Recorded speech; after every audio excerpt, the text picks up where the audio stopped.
Welcome to the 10th episode of the mini video series, Fridays with Father. Today, we are going to talk about Kumovi, or sponsors in English.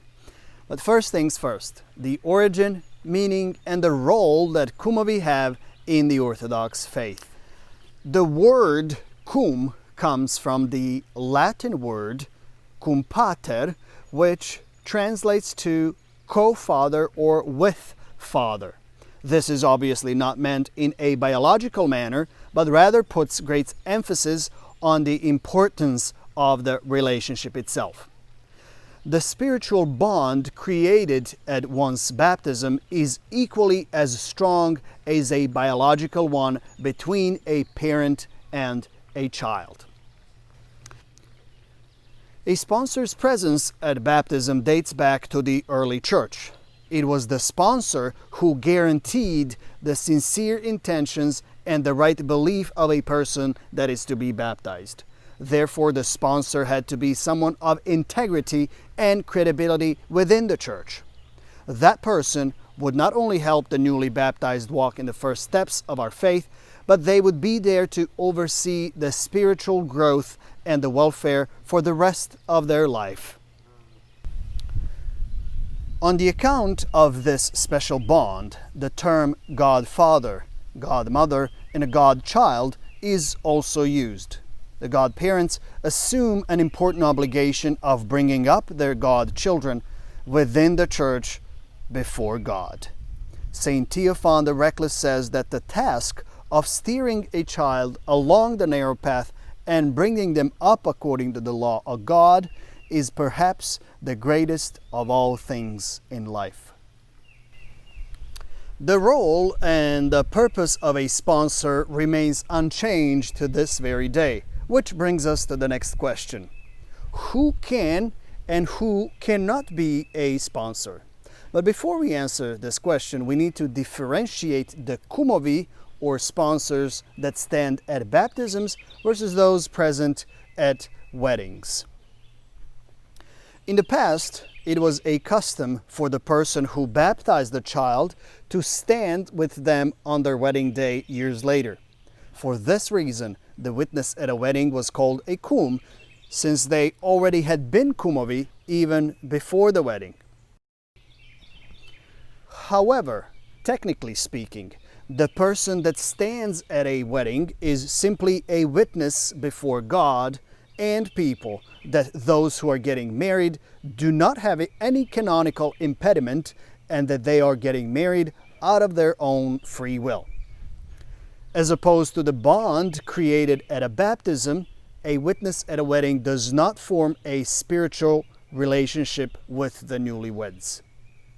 By defining them as witnesses rather than the actual Kumovi, we do not undermine the importance and honor of serving as a witness at a wedding.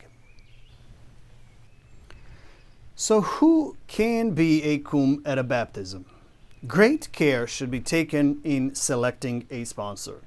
While great honor is bestowed upon the chosen, it is very important to note that this title comes with great responsibility.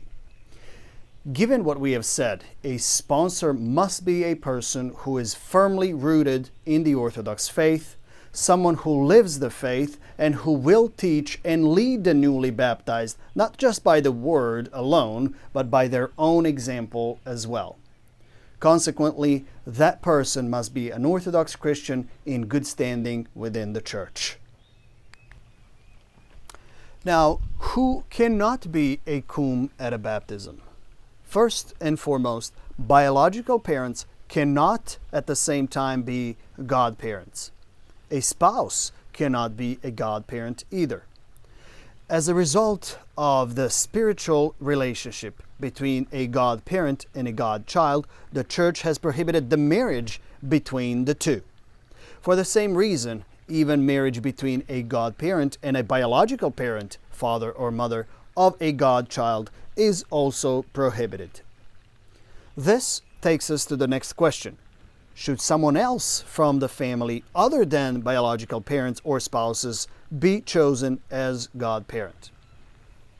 While we do not have a direct prohibition in the canon law of the Church, this is not recommended for a number of reasons. The bond created at a baptism would simply further complicate already existing relationships within the family. On the other hand, the spiritual relationship created at a baptism is a chance to expand one's spiritual bonds with others outside of the family, and this opportunity should not be missed. Furthermore, the godparent cannot be a non-Orthodox person. Why? Because someone who is not familiar with the faith and does not participate regularly in the life of the Church cannot properly teach their godchild about the faith. Having said all of the above, sometimes we have to consider very specific situations and allow certain exceptions on an individual basis. In any case, Kumovi in the Orthodox tradition are held at the great esteem. They are honored and respected for their important role in the life of every Christian. But just to be safe, if you have any questions or concerns regarding your candidates for Kumovi, it's always best to contact your parish priest. Until the next episode of Fridays with Father, please check on your Kumovi. See how they're doing.